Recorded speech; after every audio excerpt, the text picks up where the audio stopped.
Infectious disorders வரதுக்கான வாய்ப்பு உண்டு. ஆரோக்கியத்துல கவனம் வச்சுக்கோ. 12ஆம் பாவத்துல ராகு. செலவு பண்ணும் அப்படின்னு ஷாப்பிங் போறது எனக்கு ரொம்ப பிடிக்கும். பொதுவா எல்லா பெண்களுக்கும் ஷாப்பிங் போறது ரொம்ப பிடிக்கும். மீன ராசி பெண்களுக்கு ஒரு கல்லு தூக்கல் அப்படின்னு சொல்லலாம். ஏன்னா குருனோட ராசியா இருந்தாலும் சுக்கிரன் உச்சம் அடையக்கூடிய ராசி. அப்ப எனக்கு வந்து கேளிக்கைகள்ல கொஞ்சம் எனக்கு பிடிக்கும். டூர் போறது, டிராவல்ஸ் பண்றது, live the life to the fullest அப்படின்ற எண்ணம்லாம் எனக்கு ஜாஸ்தி இருக்கும்.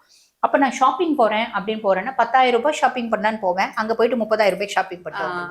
வசதி வாய்ப்பு இருக்கு அப்படின்னா யோசிக்க வேண்டியது இல்லை. வசதி வாய்ப்பு இல்லை அப்படின்னா கொஞ்சம் அனலைஸ் பண்ணிட்டு செய்யணும். அதுல கொஞ்சம் கவனம் அப்படின்றது வேணும். ஏதாவது எதிர்பார்க்காத விஷயங்கள் நீங்களே எதிர்பார்க்கல ஆனா இப்படி ஒரு விஷயம் உங்களுக்கு நடக்க போகுதுன்னு சொன்னா என்னவா இருக்கும்? குழந்தை பிராப்தம். குழந்தை பிராப்தம். ஏன்னா 20 வருஷம் கல்யாணம் ஆகி குழந்தை இல்லாம இருக்கும்போது இப்ப நடக்கும்போது அது ஒரு எதிர்பார்க்காத ஒரு சந்தோஷம் தான். குழந்தைங்களால நிம்மதி. குழந்தை பிராப்தம் ஒண்ணு. ஆல்ரெடி எனக்கு குழந்தை இருக்குங்க. அப்படிப்பட்ட மீனராசி அன்பர்களுக்கு என்ன கிடைக்கும்? பிள்ளைங்க இவ்வளவு நாள் வரைக்கும் என் மூளையை தின்னுட்டு இருந்துச்சுங்க, என் பிள்ளைங்க எனக்கு பிள்ளையே இல்லை தொல்லைங்க அப்படின்றவங்களுக்கும் பிள்ளை ஒரு நாளைக்கு 10 பஞ்சாயத்து பண்ணும், 5 பிரச்சனை பண்ணும். இப்ப 3 பிரச்சனை தான் பண்ணும், 5 பஞ்சாயத்து தான் பண்ணும். குறைஞ்சிடும். என்னங்க அப்ப கூட முழுசும் சால்வ் ஆகாதா? அப்படின்னு கொஞ்சமாவது குறையுதுங்க. குருராலே எவ்வளவுமா பண்ண முடியும் இல்லைங்களா?